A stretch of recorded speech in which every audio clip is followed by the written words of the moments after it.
Hi, everyone. This is 𝗁𝗁𝗄𝐽, and you're listening to the Experts Talk, where I speak with experts in leadership and dig a little bit into how coaching and mentoring fit in this picture.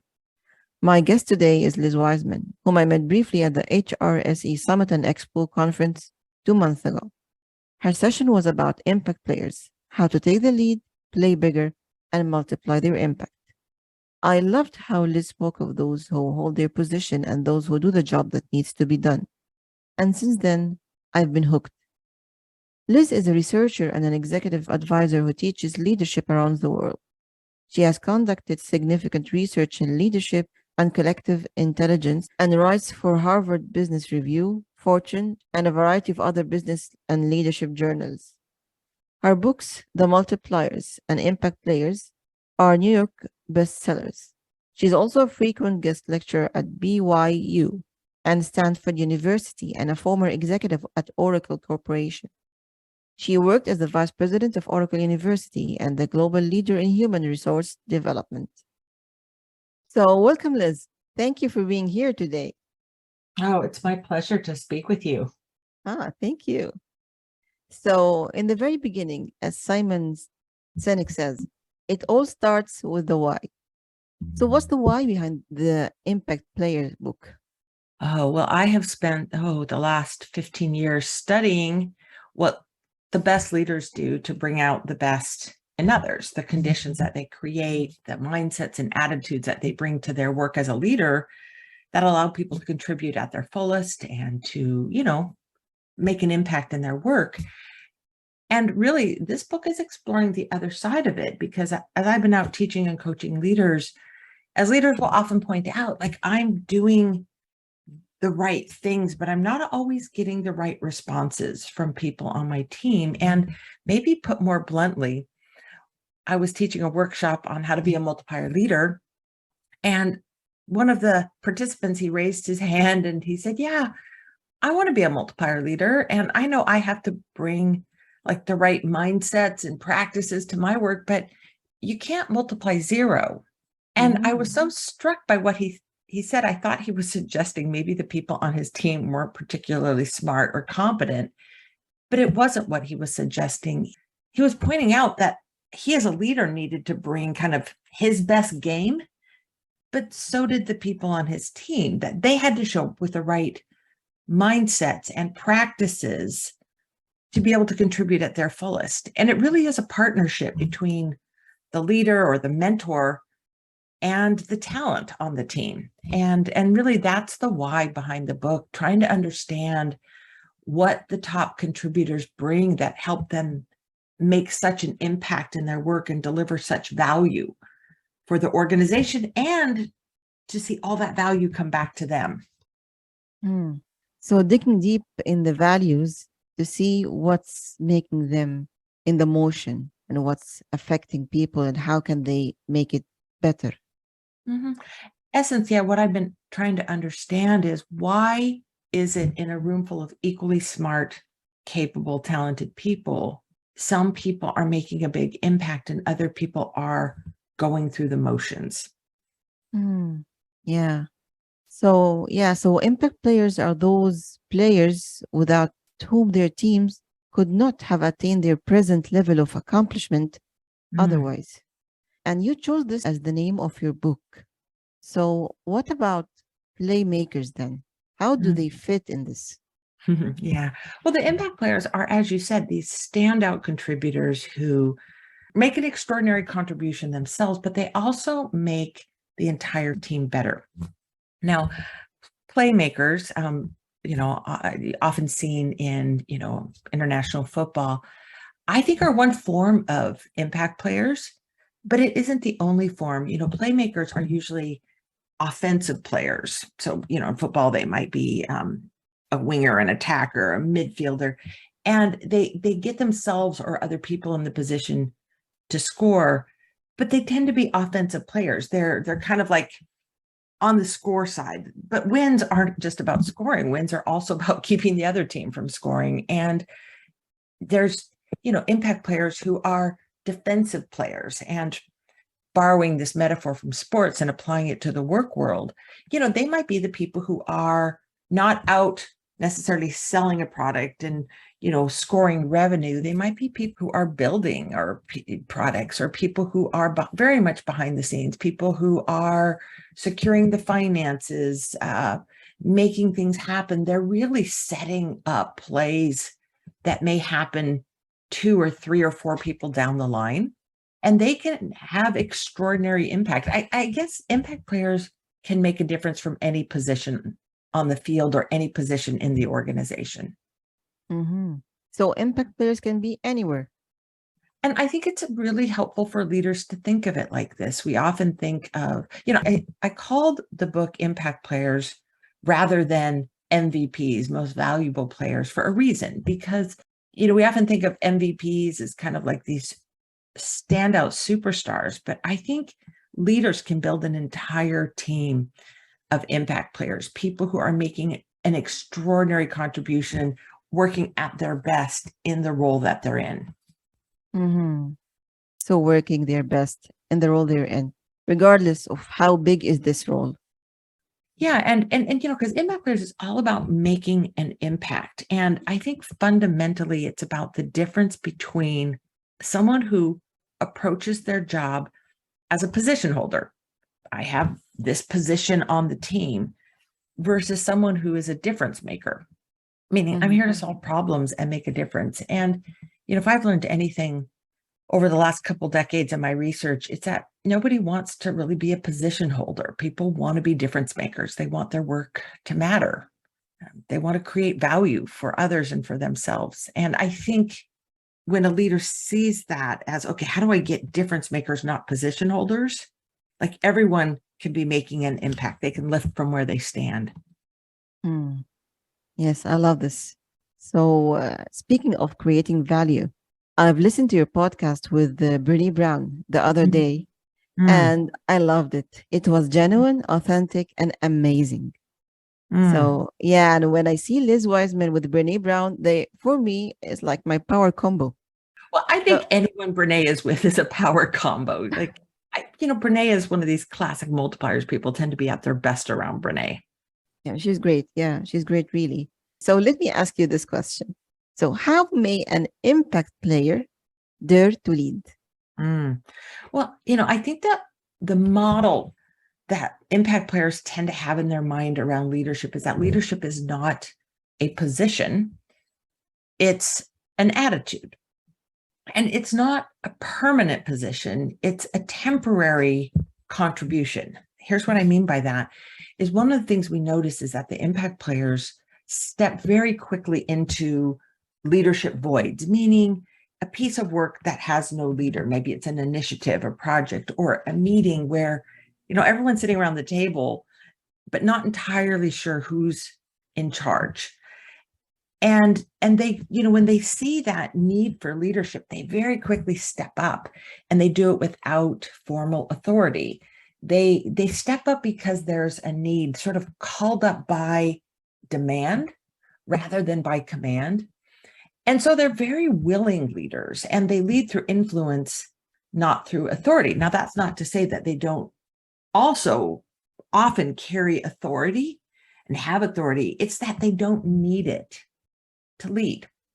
They lead through their competence and their confidence and their influence, their positive influence. But we also find that they're not these always leaders where I have to always be the leader or I can't play. Like, if I can't be in charge, I can't contribute. We find that they dare to lead, to use Brené's term, is they're quick to step up. But once they've served that need, they roll back. And it's not that they roll back into passivity. It's that they're willing to follow others with the same energy that they lead others.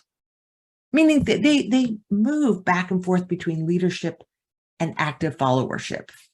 Like, so it makes them great to work with. Like, these are the people we love to work with because, like, they're great leaders, but they're also going to support your leadership when it's your time to step up and take charge of a project, a meeting, a function, an initiative. And self-leadership is a form of leadership as well. So if they can dare to lead themselves, maybe this would be also a kind of leadership where impact players can also show the value and stepping up. Yeah. Yeah. Rasha, I'd love to add a little bit to that. They do dare to lead themselves. And the way I like to, if I had to capture sort of the essence of impact players, is they tend to be self-directed and self-managing. That's not to mean that they're what we often call like a loose cannon, someone who's off on their own, doing their own thing with their own agenda. They lock onto a target. Here's what's important. But then they don't need constant supervision. They self-direct to, okay, here's what my boss was talking about. Here's what our CEO was talking about. Here's this in action. Like, I'm going to go and make that happen over in my corner of the organization. And I'm not going to need someone to tell me what to do or to stay on me to ensure it gets done. I'm going to direct myself to what's most important, and I'm going to manage myself. So they are self-leading in this way, but it's not like they're creating their own agenda. They're on agenda for the organization. Mm-hmm. Yeah, awesome. Yes, absolutely. So, and how can mentoring help impact players create their own leadership style? Well, I was thinking about the mentors that I've had. And for me, the powerful mentors weren't people who were in a long-term, constant contact relationship with me. It wasn't like we met every week for mentoring. Now, that's a great model if people have it. But for me, like, mentors were people who just gave me micro mentoring, like these little moments of high impact where someone perhaps like raised my sights.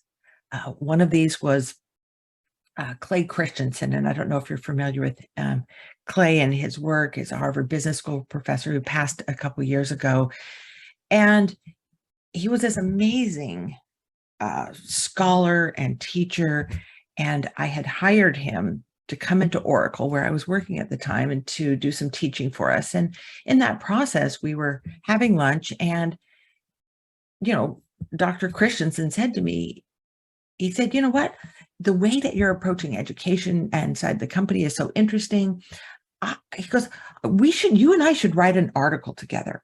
Now, this is back when I'm a corporate leader, and I never forgot that one of the great management thinker of our time, Clay Christensen, wanted to write an article with me. And I hadn't written anything, and I hadn't done any of that kind of scholarly research, but he saw this promise in me. And I think what he could see is like, no, you have this ability to do this. He raised my sights for what I could do and what I could contribute and the impact that I can have. And, I had another conversation with the author Carrie Patterson, who's the lead author on the series of books, Crucial Conversations and Crucial Confrontations and Change Anything and Influence. I think those are his four books. And I had told him I was working on my very first book. I had no idea what I was doing. And when I told Carrie about this idea of leader as multiplier versus leader as diminisher, he's like, that's such a good idea, Liz. I wish I would have thought about that myself. And then, in a very sort of abrupt but loving way, what Carrie said to me next kind of changed me forever and really helped increase my impact. He said, Liz, this is a really important idea, and don't you go and be a stupid first-time author. And I think he was reading my mind, because I was kind of on the path to be a stupid first-time author. And what he meant was, and that was very much Carrie's personality and our relationship, what he meant is, and he went on to say, don't write a warm-up book. Don't write like a book that maybe 1,000 people read, and that's your warm-up act, and then you get ready to write a big book. He goes, this is a big idea, and you go write a big book. He said, you go write a New York Times bestseller, like get an agent, get a big publisher. And I'm like, wow, I was going to do a warm-up book. I mean, I didn't realize that's what I was doing, but I was just going to try to write a book and hope somebody read it. And he raised the bar for me and just said, no, you are capable of doing this in a big way. And then he gave me along the way this, what I can only describe as fairly brutal feedback. And I was like, oh, wow, that's some harsh feedback, Carrie. And he said, Liz, your work is so good. And I want it to be amazing. And like, I know what you're capable of doing. And I think you can handle this feedback. And so here you're seeing like these little moments, and it's not like Carrie coached me through the whole process. They were these little moments of mentoring that in Clay's case, like raised my sights, and in Carrie's case, like raised the bar. And, other times where somebody just saw my strengths, like, oh, I had once had someone who said, Liz, I'll tell you what you're good at. You're good at telling people the truth in a way that they can hear it. And I'm like, wow, I wouldn't have thought of that. And he goes, no, like that's the thing you do, is you make it like accessible for people to maybe hear hard things. And maybe it was because Carrie kept, telling me such hard things. But these were all moments of high impact mentoring that helped me be more of an impact player. And I think the reason why I share those experiences is, we often think, to be someone's mentor, that's time consuming. I don't know that I have time for all of that. I think you can be small moments that really help people see, like, what are you capable of? What are you brilliant at? How can you contribute in ways bigger than maybe you possibly ever imagined? That's what I think mentors can do. So it's like the small moments are the one leading to the biggest impact and the biggest achievement, such as the books that you've published. Small but powerful moments. Yes. Small, powerful moments, brutal feedback, seeing the big potential inside of you and raising the bar. Yeah. And the feedback doesn't have to be brutal. It was just Carrie. He was just capable of dishing out what felt like brutal feedback at the time. But, Carrie, I realized Carrie wasn't giving me brutal feedback. What he was doing was giving me information and intelligence and insight that helped me make my work better. Yeah. It wasn't about me. It was about the words on the page. Yes. So he sees through your work. He sees through you. Yeah, it's like, in some ways, it's seeing through someone to their work. I think it can be really hard to take brutal personal feedback. Yeah, I get you. I totally get you. And this is seriously awesome, And this leads me to the next question. So, and having this and doing that, I'm really curious right now. So, where does coaching come in? How can impact players adopt a coaching mindset? Well, I think the most powerful thing that we can do is to reframe feedback. Instead of feedback as evaluation of you and your performance, which is how most of us tend to think about feedback. Oh, someone's either going to tell me I'm doing a good job, or they're going to tell me I'm doing a bad job, and they're judging me. I think we can switch our frame on this, which is feedback isn't judgment, it's information, it's intel, it's intelligence that tells us, you know what, like, that's a great shot you're taking. Like, imagine an archer taking a shot with a bow and arrow. It's like, that's a great form, great shot, but you're at the wrong target. That's intel, which is, you know what, you're off target a little bit here. Like, set your sights higher, more to the left, more to the right. It's not telling you whether you're a good or a bad leader or employee or contributor. It's helping you see where your work is on and off target. And targets change. That's why intel is so important. It'd be easy if things stayed the same, but the world is moving so fast that what leaders can do is help people get intel so that they can adjust their work. So instead of feedback as evaluation, we see it as information or intel. And instead of as evaluation of ourselves, we see it as information about our work. And I think, it's kind of a strange counterintuitive phenomenon. We think that if we really personalize our work, like, my work is me, I'm passionate about my work, that's like the path to impact. But in some ways, if we can be a little detached from our work, it allows us to do better work that has more impact. Like being able to separate ourself, our identity from our work gives us more power. Yes. It's like empowering yourself through asking yourself questions, why I'm doing this, and what's the reason why this is important to me, and how can I be better? How can I improve myself? How can I be an impact player who create other impact players? Yeah, it's a question I'd love for all of us to be asking. How can I increase my impact? And how can I help other people increase their impact in their work? And I think if I've learned anything studying this, is that people crave impact. Nobody wants to just sort of do their job. People want their work to matter. Yes. People would like to do something valuable and to leave their legacy somehow. Yeah, great. So wrapping up this marvelous and great interview, I would like to ask you this final questions. How can an impact player be an authentic leader? Well, I think there's probably a bunch of ways to define authentic leadership. When I think of authenticity, I think of something that is like, an authentic ancient coin, an authentic painting. It's, authentic is something that is real. And, it's something that is unique.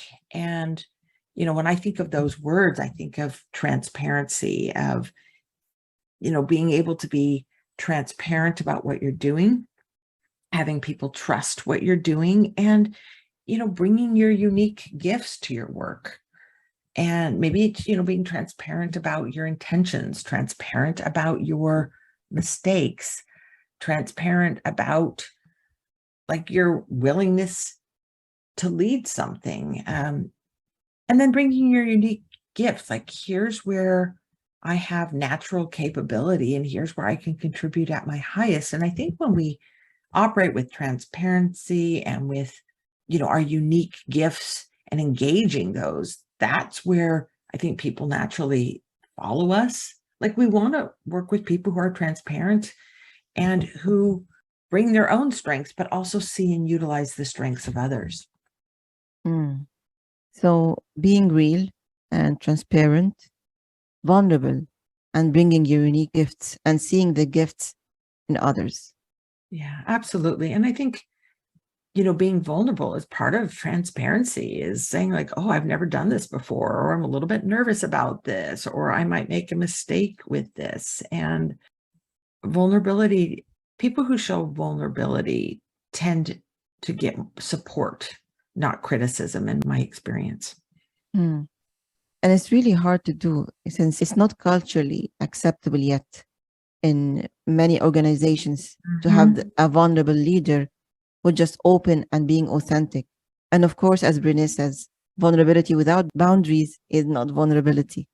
And, here's how I like to think of it is, and I'm more familiar with American movies than, Arabic movies, but, you think about the characters that you cheer for in a movie, the people you really get behind. And rarely are the heroes in these movies just strong, invincible kinds of leaders. Like most of these characters that we cheer for, that we want to win, that we like emotionally get behind, and as you're watching a movie, are usually people who have strength and character, but they also have some challenges and some problems. And like there's cracks in their character. There, cracks in their character in the movie. And these are the people that we so want to get behind and we want them to win. And I think it's very much true in the workplace as well, is like, if we only show strength, we don't need anybody. So people don't rally behind us. But if we have both strength, but also some cracks, a little bit of vulnerability, a little bit of transparency, a vulnerability with boundaries, as Brené says, oh man, do we rally behind these leaders. These are people we want to follow. We want to be on their team. Yes, we want to cheer them on. We do, because we have some cracks too. Yes. Yes. We just need to see other humans. Mm. Yeah. Yeah. So a leader. So there you go. So if we want to create impact players, we just need people who are human beings, real, transparent, vulnerable, and bringing the gifts of others. Thank you, Liz, for joining me today, and thank you for this awesome interview. And thank you all. This was 𝗳𝐵𝐺 العجوز, and our guest today was the awesome Liz Wiseman, and you've been listening to the Expert Talk. Till we meet again. Thank you.